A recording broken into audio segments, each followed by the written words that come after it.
From the Homestead Studios in Santa Clarita, California, it's just the Tip-Sters with Melissa Morgan. Nordstrom anniversary sale. If you've got a tip for Melissa, a heavy burden you need lifted, that little-known fact you always thought everybody knew, the name of the awesome shoe designer for the Wicked Witch of the East, anything, tell us about it by calling the Tipster hotline at 832-TIPSTER. That's 832-847-7837, or send an email to jttipsters@gmail.com.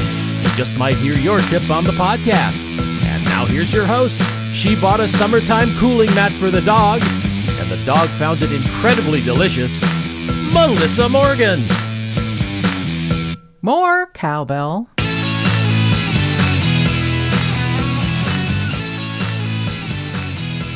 Yes, Tipster Debbie and I both purchased from the Aldi Isle of Shame cooling mats for our dogs, and both of our dogs ate them. I don't know if it was, I was like, oh, that's not going to happen.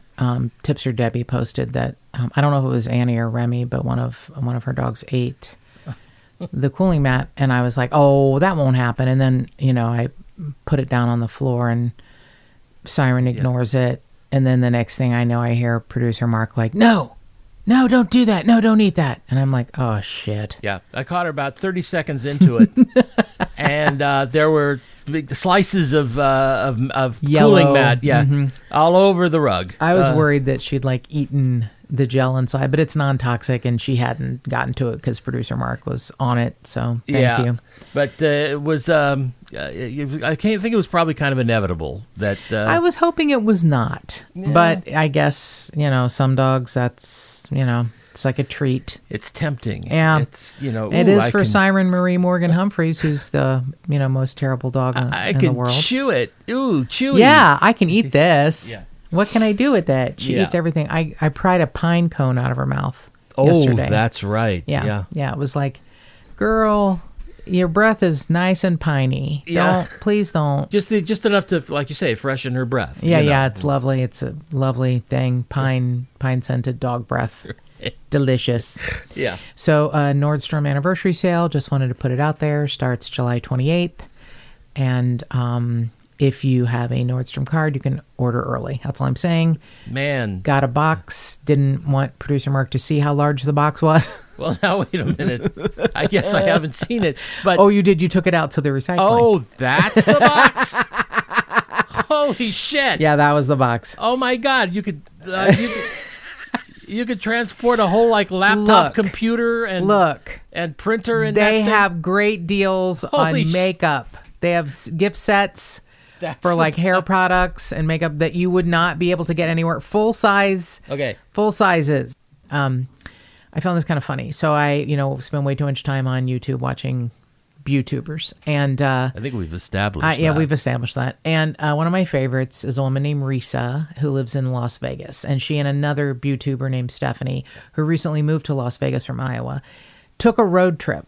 So they drove 4.5 hours to Orange County from Las Vegas to go to, there's Nordstrom's in Vegas, I'm quite sure. Yes. But Risa felt that, they didn't have the stock she wanted. So they drove and spent 2 days in Orange County in Newport Beach, going to the South Coast Plaza, and then also over to Fashion Island. Yeah. It's across the street or something. Yeah, they're very close to each other. So these two Nordstroms, and all Risa got was 3 things. I was kind of shocked. Where did they drive from? Las Vegas? Yep. They rode from Las Vegas to Orange County. Yep. All right. Spent 2 nights. That's kind of crazy. But here's the thing. They went 2 weeks ago, and she said, if you have a Nordstrom card, blah, blah, you can get in earlier. And she said, and I'm the level influencer, so I got to go early. And I was like, oh, gosh, I'm so jealous. All right, you know what? I have a Nordstrom card. I haven't used it in a very long time. I'm going to go online and see if I can order a few things. At least I can order them early, and then they won't really be delivered till later, but whatever. I log on, I pick a few things, and it says, hello, influencer. And I was like, what? Me? Oh, good. I was going to try to find out what that meant. Yeah. I'm an influencer. I influence people, Mark. Well, I think you do. I don't. But, and I was like, I wonder why I'm an influencer, because I don't use that card that much. I don't spend that much there. I don't get. Anyway, apparently, I think you should all just know I am an influencer and I buy too much makeup. So there we go. I don't know I want to find out why they think you're an influencer. I do too. But it was like, hello, influencer. And I was like, hello? Do they monitor the podcast? No. No, I don't think so. No, but I gotta say, I raked it in. I got some Stila liquid lipsticks that are amazeballs. Some Charlotte Tilbury. She's British. You have to say it like that. Eyeshadow and lipsticks. I got some MAC lipstick. I don't even want to talk about it. Let's just say I got too much shit. This podcast is turning into like half true crime and half designer makeup shit. I'll shut up now. No, it's all right. It's okay. I'll shut up. I'm sorry. I think the listeners like it. No, I think they probably are like click, click, click, turning over right now. I don't think so. So speaking of that, thank you to our new YouTube subscribers, Angel and Courtney. And thank you. I can't believe I forgot to mention this one. We had so many reviews last week. I missed this one and I don't know how, but I wanted to say a special thank you to Tia. This is from Apple Podcasts. And she said, must subscribe for true crime lovers. I just discovered this podcast, but I'm already binging. I listen to true crime podcasts while working or doing chores every day, and I felt like I'd run out of quality shows. I like the fact that they pick interesting cases. I can't believe some of these cases aren't getting more attention. Thank you so much for your excellent research. So thank you to Tia. I like that. Yeah, it's several T's and then an IA. So along with the wonderful reviews and emails and new subscribers on YouTube, please know that you can contact us anytime at jttipsters@gmail.com. If you would like to rate or review or subscribe to this podcast, we'd be very grateful. And we have the Tipster hotline at 832-847-7837. So, short update from court this week. So frustrating. So, Daniel Sarazan on Thursday, July 20th, had I thought it was an arraignment, but I guess it was the first step since he has been bound over for trial for the murder of his uncle, Will Sarazan.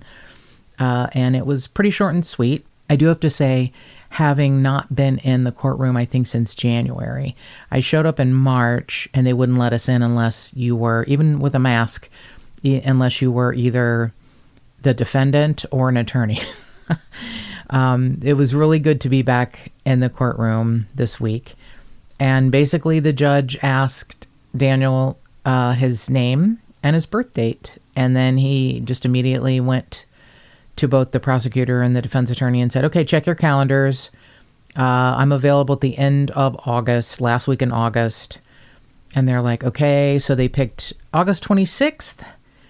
It's supposed to be the start date of the trial.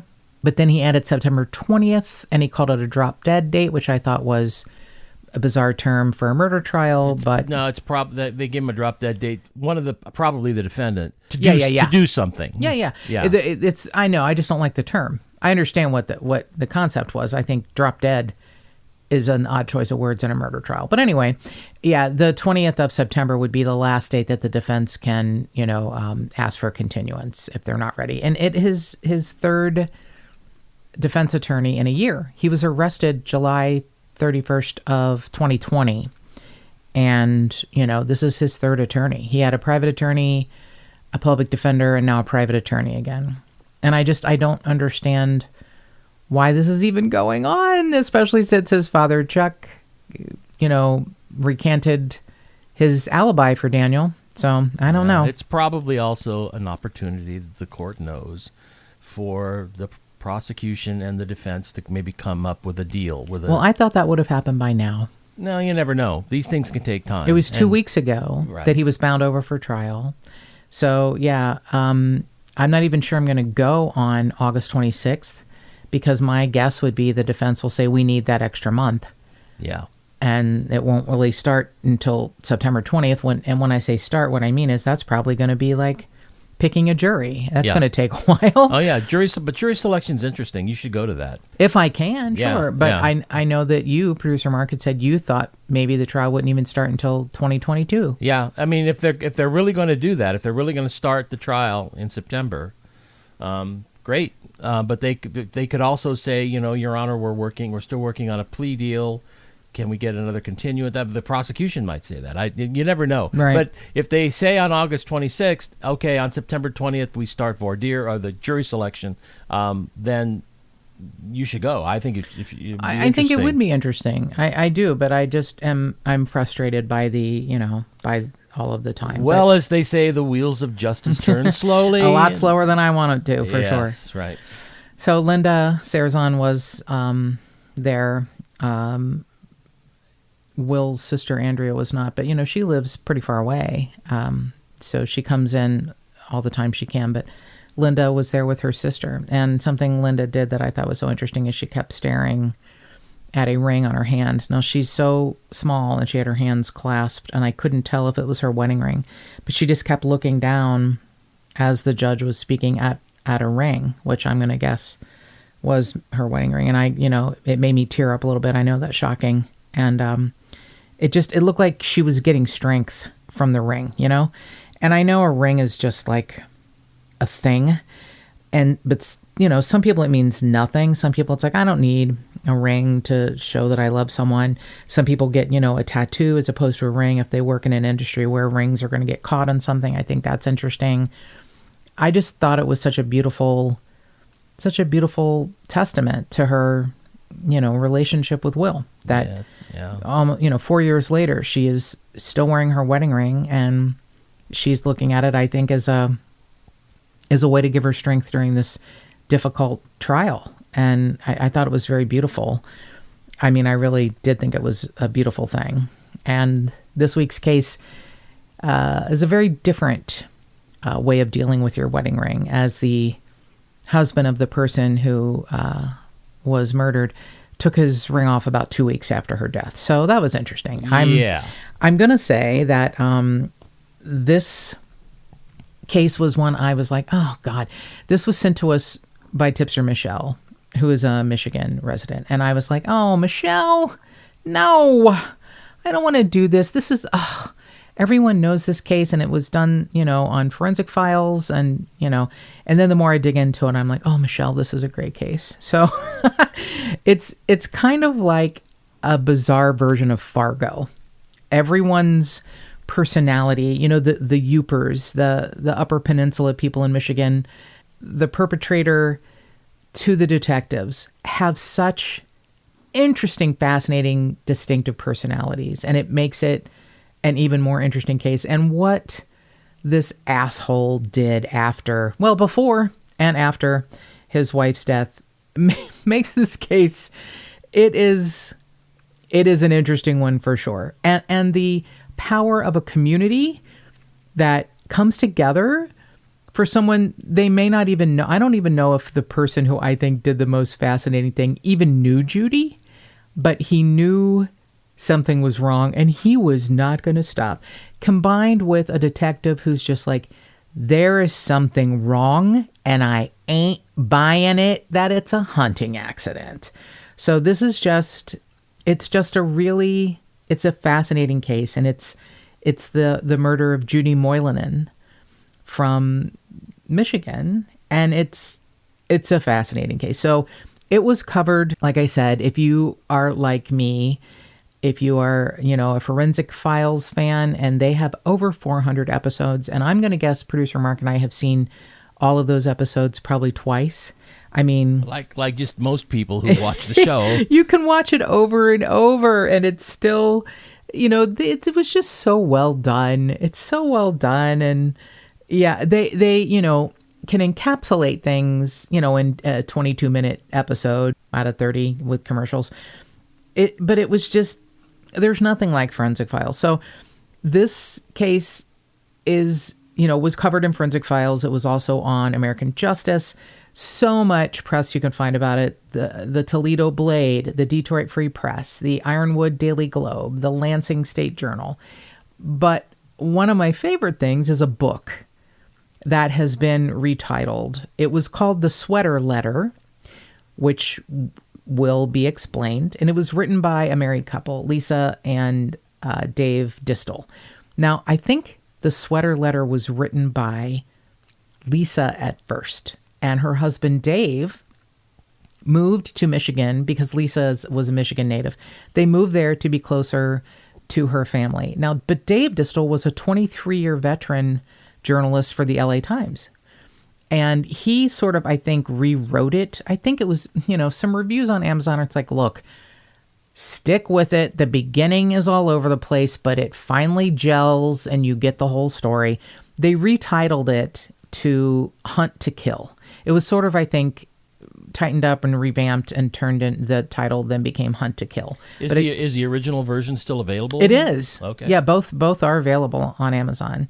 And that's why I'm thinking Sweater Letter was written by Lisa, and then Dave came in and the two of them wrote Hunt to Kill. But honestly, in my opinion, the best place to get all of the info on Judy's case is the Forensic Files episode. And there are some differences in what was reported from the TV coverage and from the book and from newspaper articles, but some of those details aren't huge. There's a great, I guess I would call it like a rundown of the Forensic Files episode by my new favorite person. She's my new girlfriend. Her name is Rebecca Reasoner, and she has a blog, and it was called True Crime Truant, and then she just recently changed it to Forensic Files now. And she's a writer and editor, and she is hilarious. Like her bio says, I'm usually watching old episodes of Forensic Files or rereading In Cold Blood or rewatching Wise Guy or Casino. That's how you know she's your kind of girl. I mean, she's amazing. And she's very funny. And she writes, she's like hunting accident or idiot, and Bruce Moilanen, man, I have never seen someone who, it's almost like if he could take his own gun and shoot himself in the foot repeatedly, that's what he should have done. He was just such a... You'll see. So let's go back to the beginning. November 29th of 1992. It's a Sunday, and it's the last day of the hunting season in the Upper Peninsula in Michigan. And I will just be honest, I have just no concept of hunting season. I mean, I'm just, my grandfather was a hunter, but he went other places, and I didn't know what happened, and I didn't want to know that little animals didn't survive. So I just didn't know. I don't know a lot about hunting season, but apparently it's big everywhere except in my realm. So it's the last day of hunting season in the Upper Peninsula in Michigan. And Judy Blake Moilanen is visiting her parents with her husband and her daughter. And she has 4 dogs. Now, Judy works at a hospital. Ironically, Judy and Bruce Moilanen both are employees of the Marquette General Hospital. Here's, one of the first things that's like a bit of a difference. Judy is listed as someone working in the medical field, and then she's also listed as an admin assistant. So I don't know which one she was. Bruce has several different job titles at the Marquette General Hospital, but the one that seems the most, coherent is a operating room instrument technician. And I'll explain why, because that has some proof behind it, because his boss was interviewed and she said he was the worst employee I ever had. So that's, interesting that they both work at the same hospital. They've been married 14 years and they have a 3-year-old daughter named Elise. So the family is visiting Judy's parents, and they have a property, and I'm going to hopefully not say all of these names incorrectly, Ontonagon. I think that's right. Oh, thank you. Because I think it's a lot of Native American names, and up there, yep. I'm basically, illiterate. So it's, the Upper Peninsula, and I think it's Ontonagon County. And Judy has taken her 4 Springer Spaniels and her husband and her daughter, and they're visiting her parents. And her parents have 1 Springer Spaniel named Streak.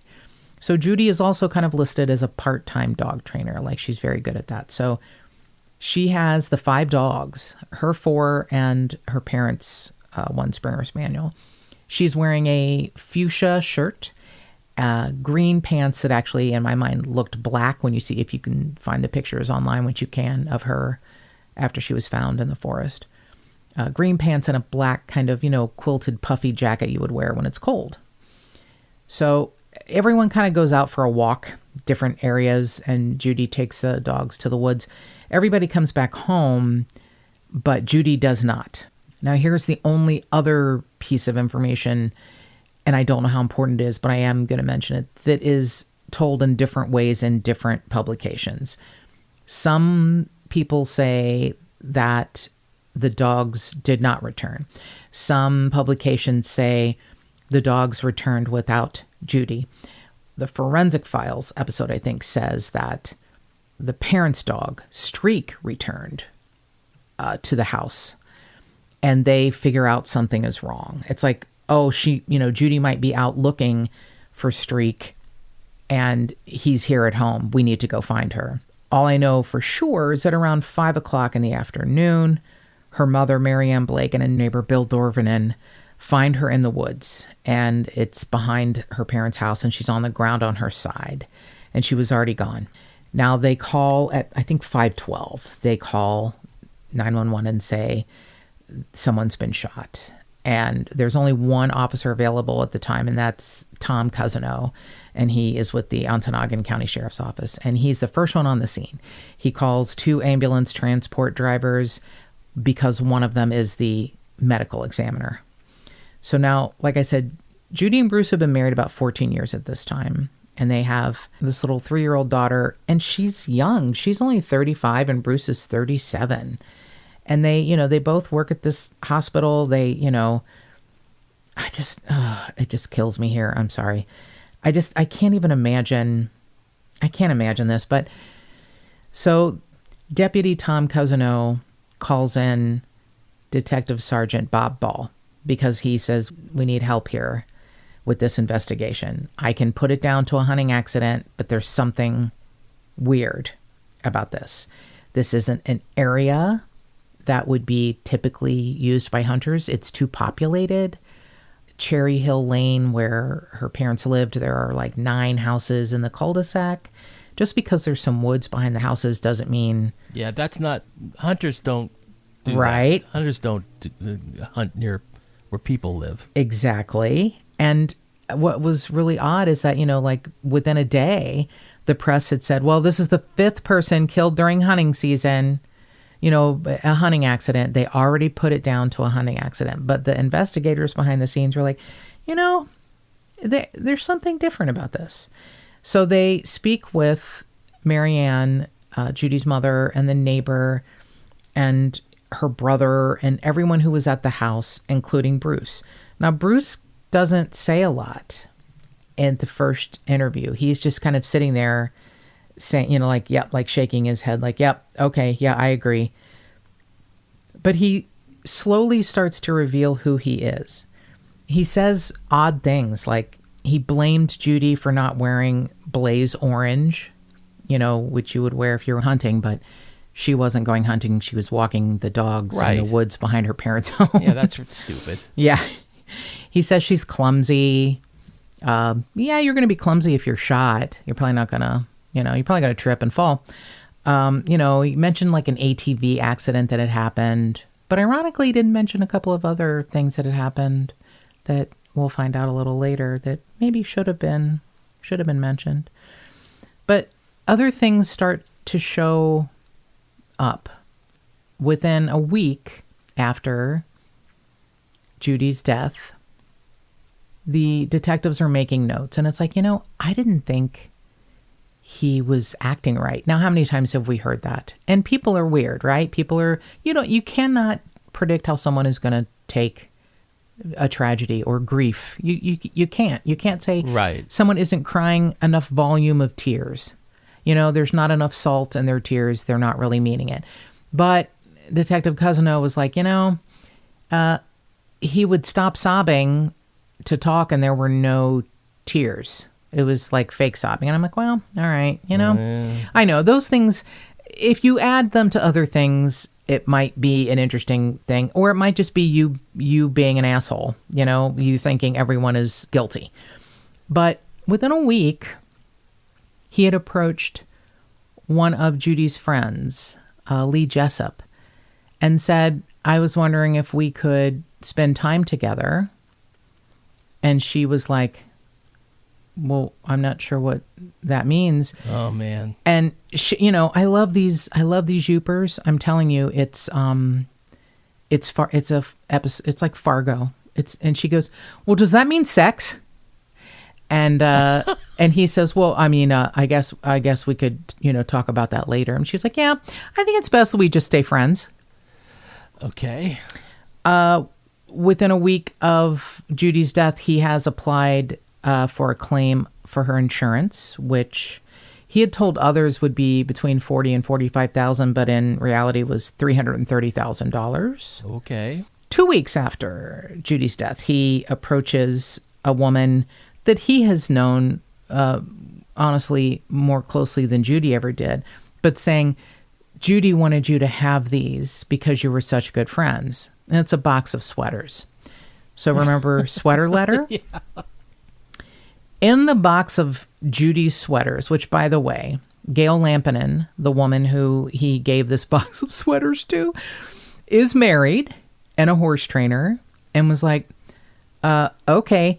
Also, Judy was, not a small woman, and Gail is. Now, I don't know why you would give her a box of sweaters that would be large for her. Doesn't make any sense. Right. I don't think she'd put out the word, hey, you know what? My husband and I are struggling. I could use some sweaters. But this is just part of this, what I feel is one of the worst narcissistic personality disorders I've ever seen in my life. I mean, he cannot help himself. So he gives this box of sweaters to Gail Lampinen, happily married Gail Lampinen. And she's going through these like, what is this? She finds a letter supposedly from Judy saying, we're unhappy in our marriage. I think we're going to split up. You've been such a great friend. I hope you'll help Bruce find someone else who will love and care for him. Oh, my God. Oh, no, wait. Oh, my God. Wait, producer Mark. P.S. Don't tell the other prospects, but he's great in the sack. Quote, unquote. I shouldn't laugh. I mean, come on. Now, I'm going to tell you something I love about Detective Sergeant Bob Ball. He goes, would a grown woman write that? I mean, this is obviously a detective who is, he's seen some shit. Right. And do you think he's seen, how often do you see a woman go, he's great in the sack? Right. Right. Right. So it's like, of course, Gail gives the letter immediately to detectives. Like, look, he's weird. But the thing that I love about Gail is that she's like, you know what I thought? I thought if I ignored him, he'd go away. Nope. Didn't happen.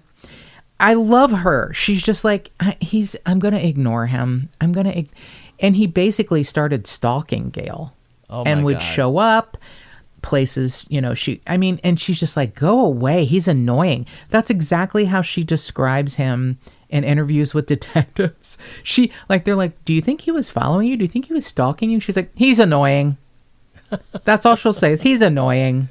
I love that. I think that's a very confident woman right there. She doesn't care. She just knows. Yeah, she doesn't give a shit. No, she's a fucking youper, and I love her. I love her with all my heart. Yeah. Gail is just like, and if you see the episode of Forensic Files, you're gonna fall in love with her too. She's just like, it was like she treated him like he was a gnat. She was just like swatting at him all the time, like, go away, great in the sack. What are you, crazy? Go away. So she sees in a local newspaper an ad saying, have you seen this gray truck? Anyone who has seen this gray truck, please call. And she recognizes the phone number as Bruce's number. He spent $500 in 1992 placing ads in local papers for people to be his alibi that he could not have been out. Oh my. $500 on ads for people. Did you see this truck, this gray truck, a picture of his truck and his phone number between 2 and 5 on Sunday, November 29th? Oh my goodness. Uh-huh. Publicly placing ads, paying for ads. The entire family had kind of gone out on a walk and gone separate ways, right? And then they all come back except for Judy, who doesn't come back. And he doesn't have a real solid alibi. However, for the time that they assumed that she had been shot. However, he tries to cajole people. Like, he did things that were odd. Like one local resident, he tried to, he like swerved into his lane to run him off the road. And then was like, oh, hey, I'm sorry, buddy. And the guy's like, yeah, what was that about? Is this on the day of the murder he did that? Yeah, okay. To establish a timeline. Right. Little sloppy, but yeah. Yes. And he says to the guy, hey, a few days later, hey, remember what time it was? We had that little incident on the road? I don't know. 3, 4. No. I think it was like 2:15. It was 2:15. Okay. If it was 2:15, if you say so. To quote Mr. Bunny, what a maroon. Yeah, he is something else. But let me tell you, even his maroonness is not going to, fare well against a detective who won't give up and a local resident who does. I mean, you can't believe what they went through to get everything together. And then he actually confesses. But before then, they take the sweater letter to a handwriting analyst who's also a detective. And back then in the early 90s, you electromagnetize the paper and then you sprinkle toner on top of the paper. And then you can see, because it was yellow legal pad, you could see if there had been something written on the page before that. And I'll be darned, it was an exact copy of the letter, like a practice letter. Whoever had first written, draft. Whoever had written the letter to Gail Lampinen, i.e. Bruce Moilanen, not Judy Moilanen, he had, done practice letters. He also wrote very deliberately and slow, which is kind of indicative of forgeries because you want to try and get the letters correct. He really kind of messed up. And Judy had some distinctive handwriting. So they were able to, like her dad had a Father's Day card that they used and some other things. And they were able to show, look, this is bullshit. She did not write this at all. Now, another thing that happened that God bless the Yoopers. This is just something, a local resident named Dan Castle, who had nothing to do with the investigation, was obsessed with trying to find the bullet. He was out with his metal detector in the area around where Judy was found for weeks. And so they hadn't found the bullet? No. Oh. What they found was a graze wound on a tree. And they were like, so the bullet is here somewhere. So whatever killed her passed through her then? Yep. Oh, wow. And bounced off a tree. And you're not even going to believe this. It was 85 feet. It bounced off the tree, and it was 85 feet from where she was found. Wow, so that's a powerful gun. It was a 30-06, which we'll get into that in a minute. Yeah. Okay. So Dan Castle is out there with his metal detector looking around, and he can't find it. And he was almost going to give up. And he's like, you know what? I need to figure out at what angle the bullet hit that tree, and then I can figure out where it bounced to. And I'll be goddamned if this grown-ass man didn't use marbles and a slingshot. And he tried and tried and tried, and he got the marble to hit exactly in the hole in the graze wound on the tree. And where it bounced, he went and followed it with his eye, and he took his metal detector, and he fucking found the bullet. Wow, that's incredible. They had teams of investigators looking for weeks for the fucking bullet and couldn't find it. And him finding it with a slingshot. Even Detective Bob Ball's like, I couldn't believe it. I couldn't believe he did this experiment and kept doing it, and he found it. Amazing. He found the bullet, which was so important. They were able to peel back the copper jacket. They found the type of wood from the tree with the graze wound. They found a piece of fuchsia cotton material, which Judy had on a fuchsia shirt covered by a black puffy jacket you would wear in the winter. That's amazing. They found black material consistent with her jacket, and they found a feather, which was indicative of the lining of her jacket. Oh, she probably had a down lining. Yeah. Right. So they find 3 things, plus the wood, but 3 things that came from, that were close to her clothing, which would make sense. And they narrowed it down to 4 types of guns, but they determined it was a 30-06. Now, they go through all of the guns in the Moilanen house shortly after her murder, and there's no 30-06. And I'm sorry, I just Bruce Moilanen is such a... Detective Bob Ball's like, I'm not giving up. He goes through every piece of financial information that they were about to declare bankruptcy. He speaks with Judy's coworkers, and they're like, she would leave work and come back and it looked like she had been crying. And there's, some other statements. But he finds a loan application, and listed as their assets is a Savage 30-06 with a scope. Really? Yeah. What do you know? And Detective Bob Ball finds the person who sold Bruce Moilanen that gun. He bought it used from something called the Action Shopper. Okay. Now, this young man had written a review of the Sweater Letter book, and he said, I'm the young man who sold the Savage 30-06 to Bruce Moilanen after he saw my ad in the Action Shopper, which is where I worked. Detective Ball questioned me, and he had 20 pictures of images of Bruce in all 4 seasons of the year. And Detective Ball and his partner never tried to suggest that this was the man who purchased it, but they were very honest and cared deeply about the truth. And I told them this was the man who purchased it. He had bought it from me because I gave him a good deal. I'd used it on a bear hunting trip, and it had a couple of gouges in it. I mean, it's, and Bruce is so dumb. He had bragged to a friend, I got a Savage gun that they no longer make anymore, and I got a great deal. And, I bought it from some guy on, in the Action Shopper. So he's not really even a good planner for the, No, and listen to how bad of a planner he is. Detective Ball finds out that a year before Judy's death, she had had a very bad accident that she almost died, but she survived. Bruce was on the roof, wink, wink, nudge, nudge, fixing the roof. Wink, wink, nudge, nudge. And an 85-pound cinder block landed on Judy's head. Oh, my God. And she almost died. Oh, my God. But she made it. So she was outside, and Bruce was working on the roof, and an 85-pound cinder block lands on her head. 85 pounds. Yep. And I assume that Bruce was saying, oh, my God, this thing fell off the roof while I was up there. Oh, my God. Yep. But wait, there's more. Okay. A year before that, there was a house fire where Judy and their infant daughter Elise were asleep in the home, and he was not at the home.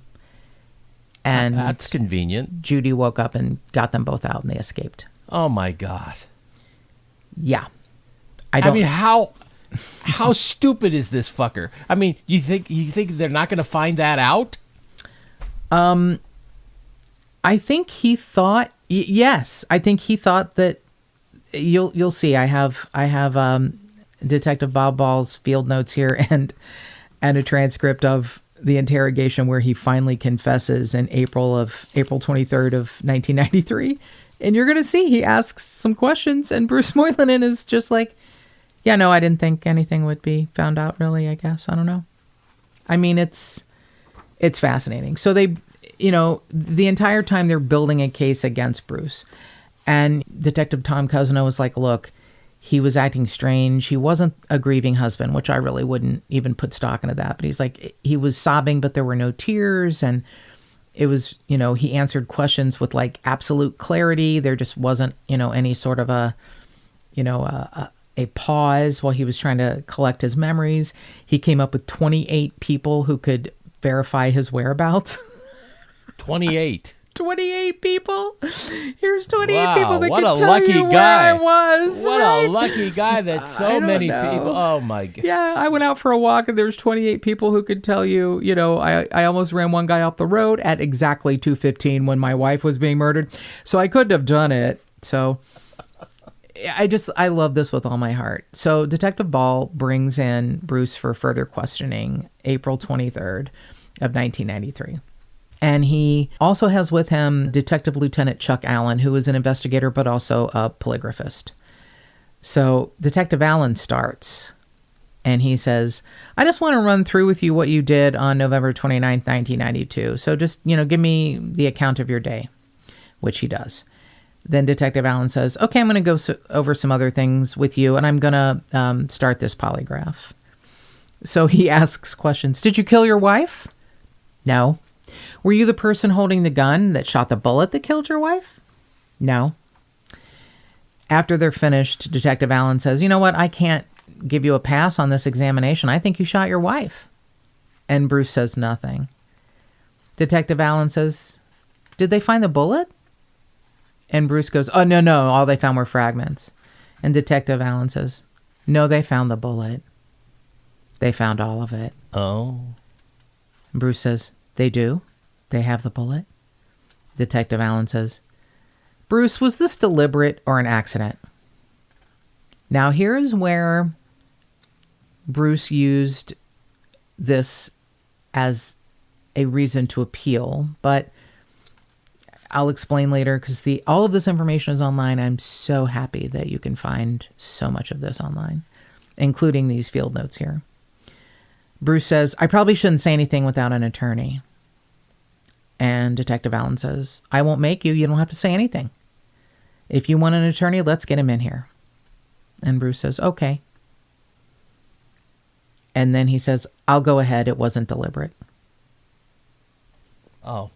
Detective Allen says, you just panicked and ran? And he said, yeah. And Detective Allen said, okay, I'm going to get Bob Ball in here because he's going to want to talk to you. Detective Allen says, Bruce, do you want to get an attorney in here? You better call him. Get him over here and we'll get all this out in the open. Allen leaves the room and brings back in Detective Ball. Detective Bob Ball says, Bruce, there's no surprise here for me or Detective Allen. No one here today. We all thought you did this. We've assembled a lot of evidence, and we knew you were involved in your wife's death. We just don't know the reasons why. So Detective Ball lays all the evidence out for Bruce, including the sweater letter. Right. And says, Gail Lampinen's working with us. And Bruce begins to cry. Uh-huh. He cries because Gail is working with the cops and he knows there's no chance. Detective Ball says, for one thing we know about the chimney block, there's a lot of people that don't think that was an accident. We know there's financial and marital problems that you denied to me. You told me everything was great. And Bruce Moilanen just sits there. Detective Ball says, she was domineering, right? She threatened to leave you and take your property. Did she back you into a corner? Bruce Moilanen shakes his head. Detective Ball, Bruce, you shot your wife, didn't you? You shot her, didn't you? He still doesn't answer. Finally, he says, I did, but it wasn't for Gail. Okay. Why, Bruce, why? Well, she was threatening to leave me for 2.5 years, and she was going to take half of everything I had. That was it? Half of what you had? She was a tyrant at work and a tyrant at home. She was so involved in work, she'd be gone 12 or 16 hours a day. I'd be left home to take care of Elise. I'd end up doing most of the cooking, and she didn't cook very well either. Wow. So I want to stop here. Producer Mark, please don't kill me because I'm a terrible cook, please. You're not a terrible cook. I am. If you were a terrible cook, first of all, I wouldn't kill you. Yeah, that's really not a good enough and excuse, we just eat out even more than we do. Yeah. So don't worry about it. Thank you. Bruce Moilanen says, I just had to go and ruin everyone's life.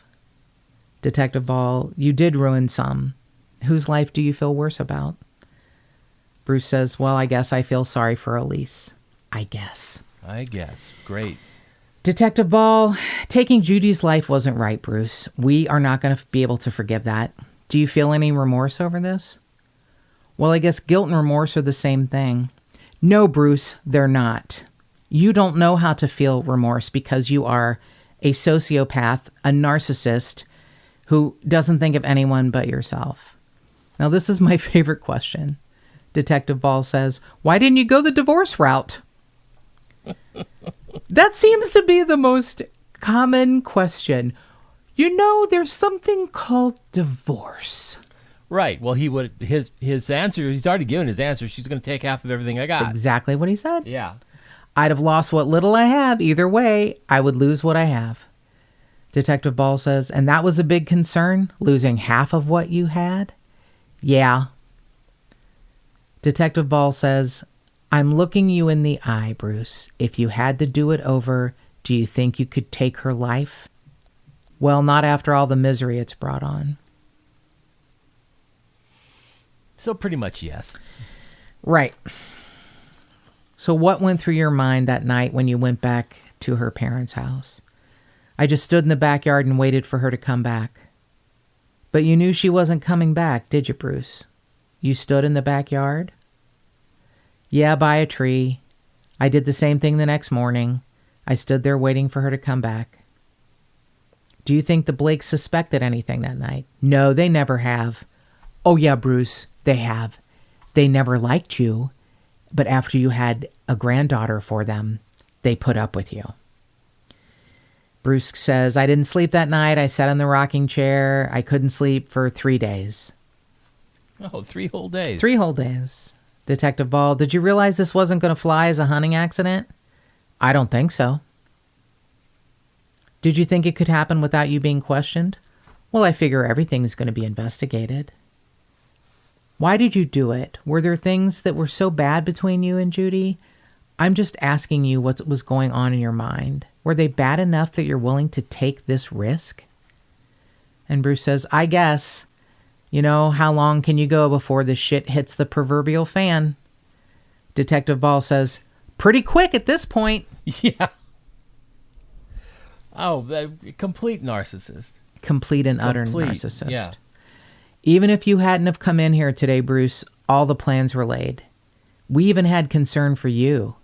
I mean, in one of the letters you gave to Gail, you made reference to taking your own life. We had real concerns of what was going on in your head. And Bruce says, can I spend Saturday and Sunday with my daughter? Detective Ball says, I don't see how we can allow that. Oh, my God. And he says, give me a break. I'll be here Monday morning. I'll come right to the post. You know I'm not going anywhere. Detective Ball says, how do I know that? Wow. Detective Ball says, and the gun? Bruce says, it's history. Detective Ball says, how did history happen? And he said, I destroyed it with a torch. Well, what happened to the parts? They're in the Ford River, which, by the way, they never found. What type of gun? 30-06. Model? Savage. They ask him where he parked. What time did you pull the trigger? I have no idea. You must have some idea. 2:15. Okay. You knew exactly when you did it. Did you know she would be there? I didn't, but I thought there was a good chance. Maybe she'd be walking the dogs. How long did you wait? I waited a while and I heard her coming. Did she see you? No. She went right by me and I couldn't do it. She went by once? No, she went by twice. What happened? She went off to Nymanen's field and was gone for a while, and then she came back. I couldn't do it there. Go on. Finally, I just pointed. I closed my eyes and pulled the trigger. Did you see what happened? No, I didn't even look. Oh, by the way, you guys got your information wrong. Well, what do you mean by that, Bruce? You guys thought she was shot in the back. She wasn't. And that's huge. Why do you say that? Well, I talked to the medical examiner. Huh. Well, when you get our reports, you're going to see that they're very clear. We know where she was shot. And the medical examiner has a different opinion than we have. But you'll see that when you get all the reports from, your defense attorney. Yeah. What about the shell casing? I don't know. I ran for a while. I think I ejected it. Where'd you buy the gun? From an ad in the Action Shopper. What did it cost you? $150. It was in pretty good shape. Well, what I'm going to have to do right now is put you in custody, and we're going to deal with this from there. So he was put into custody in December of 1993. He's convicted of first-degree premeditated murder, given life without parole, and 2 years for a weapons charge. And Judy's brother and sister-in-law were Elise's godparents. And in June of 93, they petitioned probate court, which I thought was interesting, I guess because of Judy's death, for custody of Elise, and it was granted. They've raised Elise. And one of the more interesting things about this case is that in the Forensic Files episode, the woman who played Judy was Lieutenant Linda Culp, a police officer from the Whitehall Police Department. Really? Yeah. An officer played Judy's role in Forensic Files, and I was just like, I think that's sort of a beautiful thing. And the way that the community came together, the way, Dan Castle with his slingshot, Detective Cousineau, Detective Ball, who will not let it go that, this was just the 5th hunting accident during the hunting season. I get why Forensic Files picks certain cases with interesting things like, the graze wound on the maple tree and the little pieces of fabric and feather around the copper jacket of the bullet that, were traced back to Judy's clothing. The handwriting expert putting toner on the sweater letter. I mean, these things are just amazing to me. Who thinks about taking marbles in a slingshot? Even the detectives were like, this was remarkable to us, that he performed this experiment, and I'll be damned if he didn't find the bullet. Which, when someone confesses, you may not need all of this, but there was so much, they had so much evidence that was circumstantial with Bruce's behavior, but the fact that they had the proof in the bullet that was found by a guy who just was volunteering his time with his metal detector. Just one of the most beautiful things I've ever seen, as far as justice. In August of 1996, Bruce appealed his conviction, and it was denied. He said that, he was not given time with an attorney, but, it was like, look, you kept speaking and you provided inculpatory evidence when the detectives weren't asking you. You just kept talking. He claimed that, there was comments by the prosecutor that he thought constituted misconduct, and all of these things were denied. And Bruce Moilanen is 67 years old. He did have one, I'm going to call it a victory. It's hard to say that. I hate that word coming out of my mouth, but he got some jail personnel dismissed because he said they were cruel and abusive to him. I don't know. Oh, well, that's a shame. I know. I don't know what the proof was. I don't know what happened, but it's just sort of a note in an article that he did get some jail personnel dismissed. So that is the story of Judy Moilanen and her crappy husband, Bruce. So if you want the more lurid, juicy details about this case, you can find it in Hunt to Kill or The Sweater Letter, or even maybe the Forensic Files episode. And they're all really fascinating. And more cowbell.